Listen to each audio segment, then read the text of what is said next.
Здравствуйте, дорогие ребята! Мы продолжаем изучение биологии. Тема нашего урока – экология. Основные цели и задачи экологии. Сегодня на уроке мы дадим определение науки экология, рассмотрим цели и задачи науки экологии, обсудим вклад ученых в становление этой науки, определим взаимосвязь экологии с другими науками. Вспомним понятия и дадим примеры экосистем, изучим законы экологии и познакомимся с правилами приличия в отношениях с живой природой. Определение науки экология было дано немецким биологом Эрнстом Геккелем в 1866 году, и в настоящее время оно звучит так. Экология – это наука о взаимодействиях живых организмов между собой и с их средой обитания. Сам термин состоит из двух слов от греческого «ойкос» – жилище, обиталище, дом, имущество, и слова «логос» – понятие, учение, наука. Как видно из определения, более образно экологию можно определить как науку, изучающую взаимодействие живой и неживой природы. Современная экология – это наука, познающая устойчивость жизни на всех уровнях ее организации. Экология – научная основа грамотного взаимодействия общества и природы, рационального использования природных богатств, поддержания жизни на Земле. Основная цель экологии – вывести человечество из глобального экологического кризиса на путь устойчивого развития, при котором будет достигнуто удовлетворение экологических потребностей нынешнего поколения без лишения такой возможности будущих поколений. Задачи экологии – изучить основные механизмы формирования благоприятных условий окружающей среды, необходимых для существования всего живого, включая человечество. Изучить, как выживают различные виды на Земле в постоянно изменяющихся условиях окружающей среды. Изучить и создать прогнозы изменений биосферы под влиянием естественных и антропогенных факторов.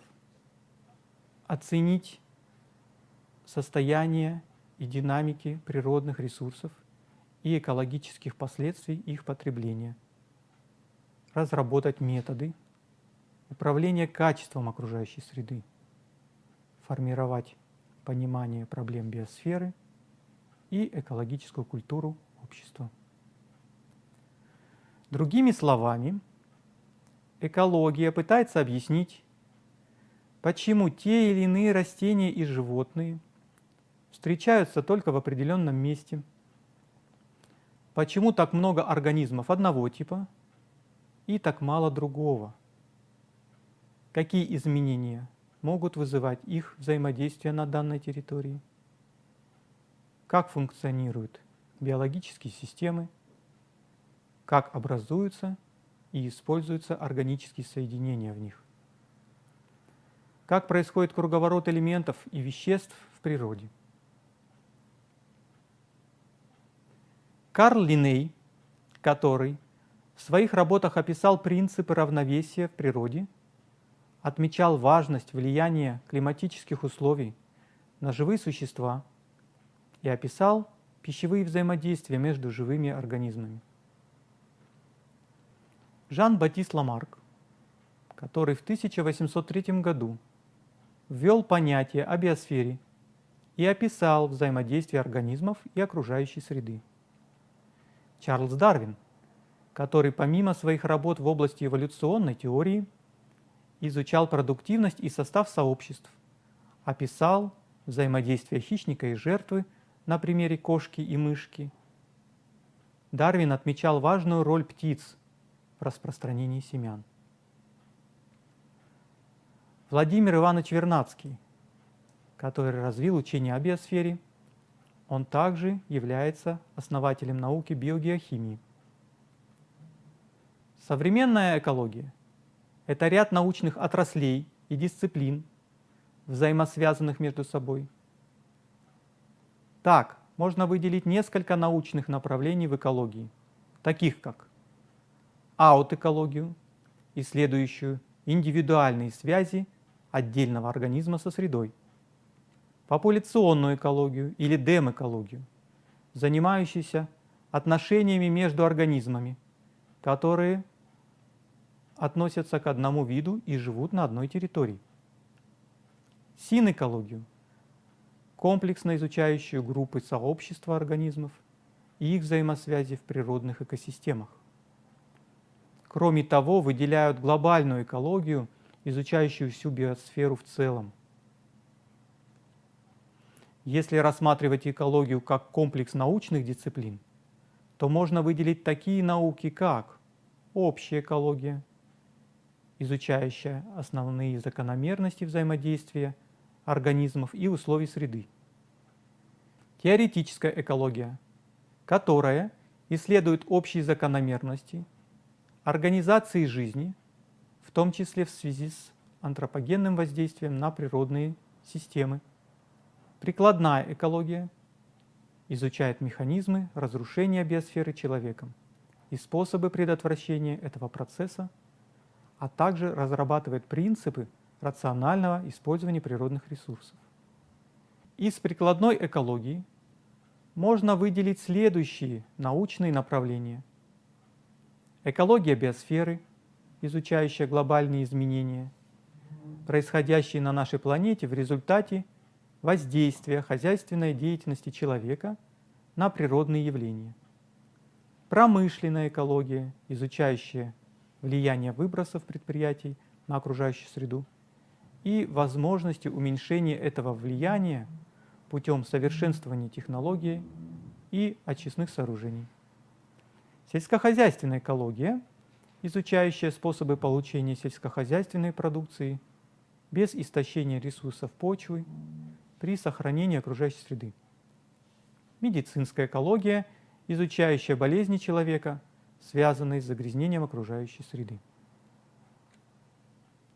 Кроме того, современная экология тесно связана с различными научными дисциплинами – геологией, географией, химией, биологией, социологией, математикой, техническими науками, правом, экономикой.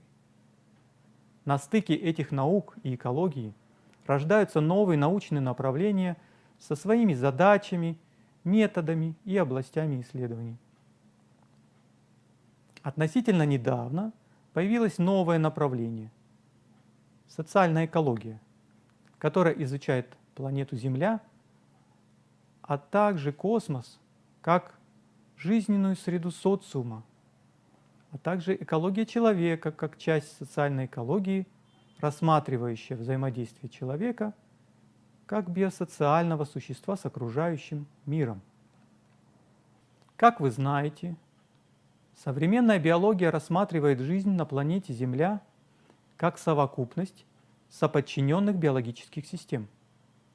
Они представляют молекулярный, клеточный, органотканевый, организменный, популяционно-видовой, биоценотический, биогеоценотический и биосферный уровни организации жизни.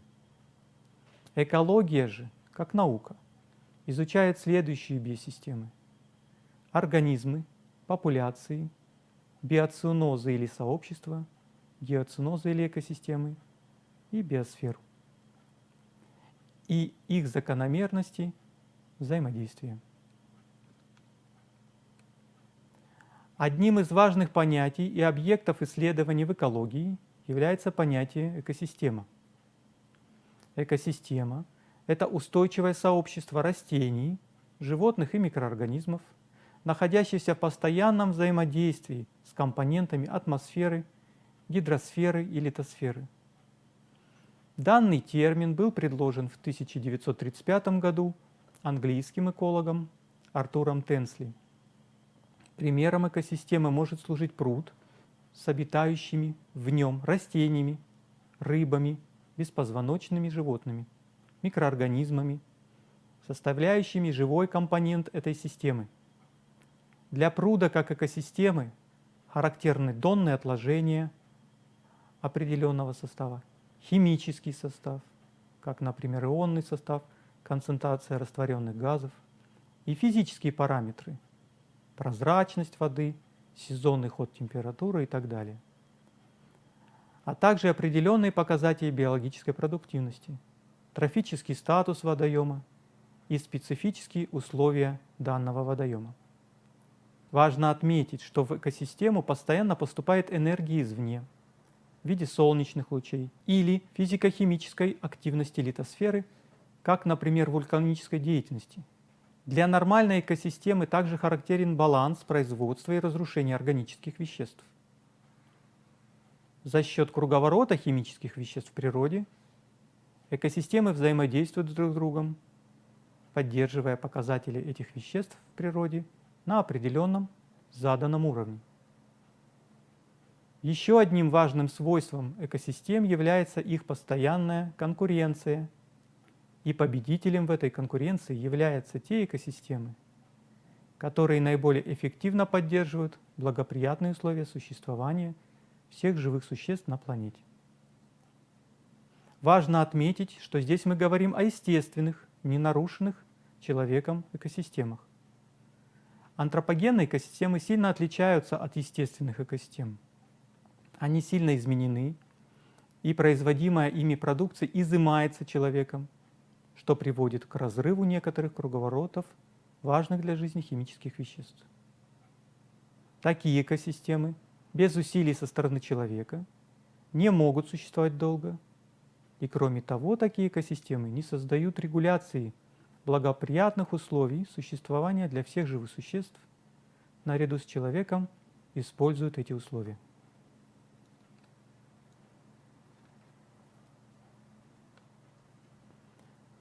В нашей стране в 90-х годах было выделено около 20 классов экосистем. Сейчас же из-за постоянной антропогенной нагрузки количество классов экосистем, выполняющих свои функции на должном уровне, благоприятных для существования населяющих их организмов, резко сократились до 5-6. Примером экосистемы Кыргызстана можно рассмотреть пойменную экосистему. Давайте познакомимся с ее структурой поближе.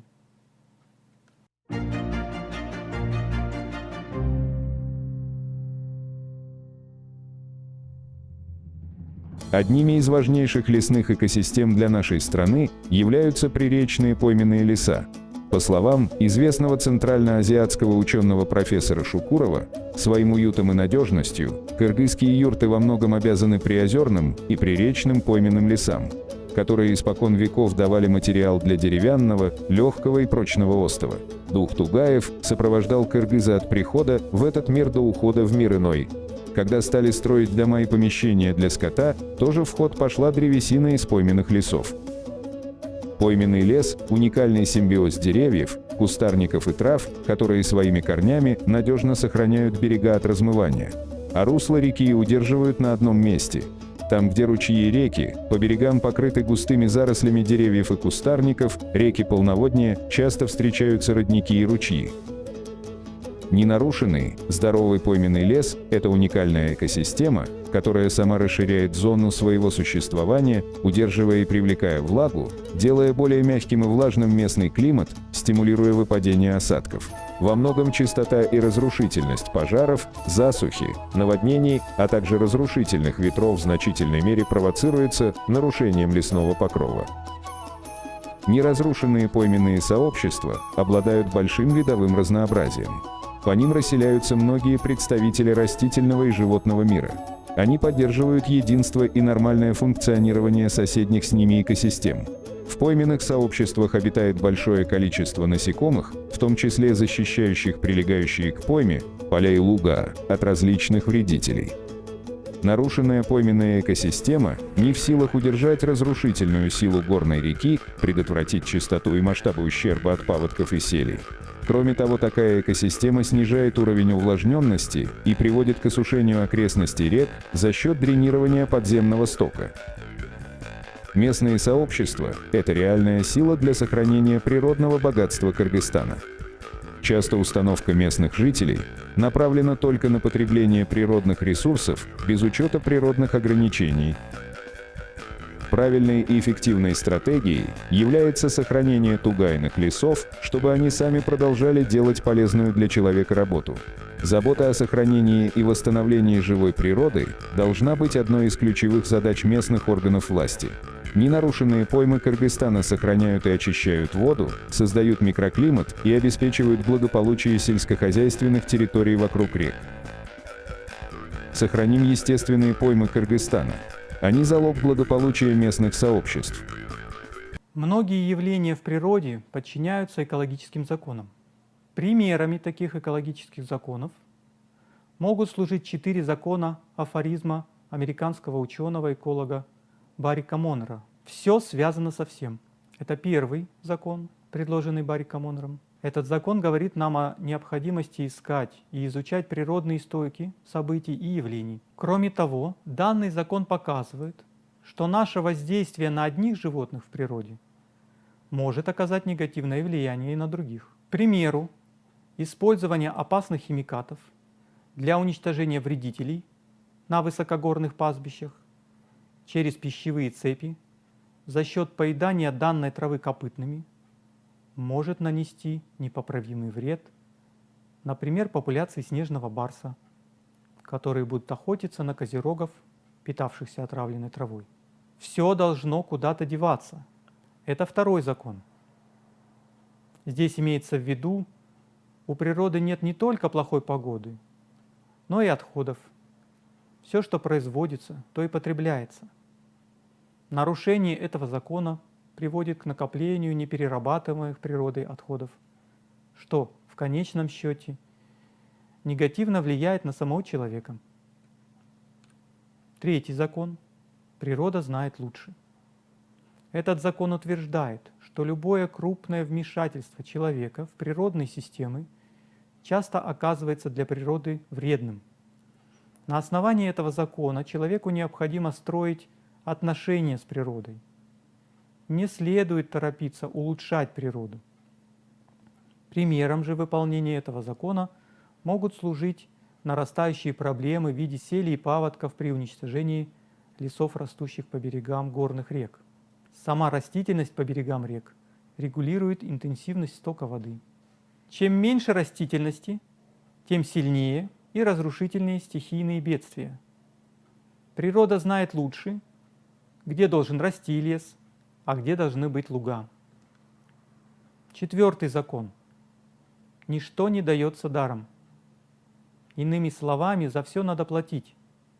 Каждый шаг современного человека связан с использованием природных ресурсов и с загрязнением окружающей среды. Но мы не можем жить в нарушенной природе, и поэтому за ее восстановление нам приходится платить своим трудом, исправляя нанесенный природе вред. В нашей стране, как и в других странах, этот закон также работает. Интенсивное использование пастбищ приводит к их деградации, так что за их интенсивное использование приходится платить. И плата эта выражена в снижении урожайности пастбищ, нехваткой кормов и гибелью домашних животных. Кроме действий по снижению негативного воздействия человека на окружающую среду на уровне страны или планеты в целом, большое значение имеет дружественное отношение к природе каждого из нас. И от суммы наших позитивных действий зависит наше будущее. Давайте же познакомимся с правилами приличия в отношениях с живой природой.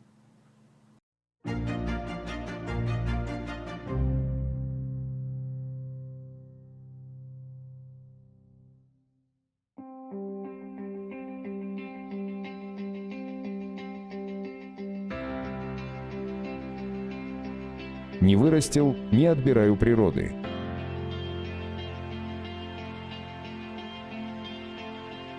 Сбор полевых цветов привел к опустошению окрестностей населенных пунктов. Рвущий дикие цветы и вылавливающий, уничтожающий прочую живность демонстрирует свое невежество, глупое высокомерие и безответственность.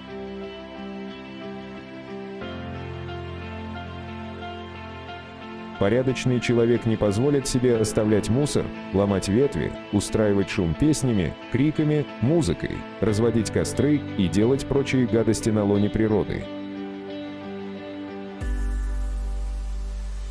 Порядочный человек уважает все живые существа и не смеет причинять им вред и беспокойство.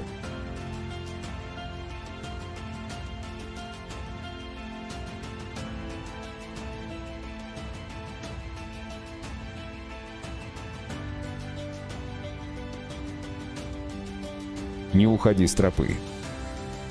Ты пришел отдыхать, а они здесь живут. Тебе будет неприятно, когда к тебе в дом вломятся с улицы наглые гуляки и будут ломать твою мебель. Поставь себя на место зверей и птиц, которым уже и без того остается все меньше и меньше места для нормальной жизни. Любая выгода, любое удовольствие за счет разрушения природы безнравственны.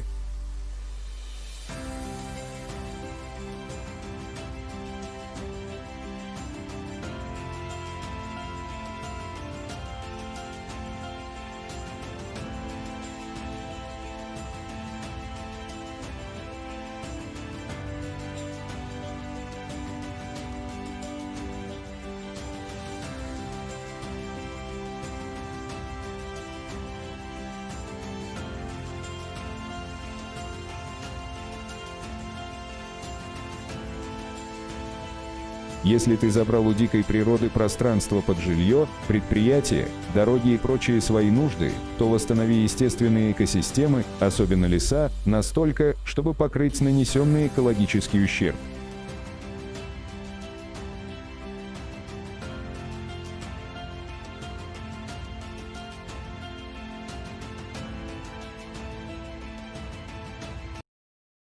И как нельзя кстати, в виде заключения к сегодняшнему уроку подходят слова знаменитого профессора Шукурова Эмиль Джапаровича. Разрушение природы разрушает, развращает самого человека, делает его жестоким, бездушным, не только по отношению к другим видам, но и к себе подобным. Ничто, созданное человеком, не может служить оправданием уничтожению жизни. То есть, убивая природу, мы уничтожаем самих себя, уничтожаем единственный, действенный и известный во Вселенной механизм создания благоприятных условий для нашего с вами существования.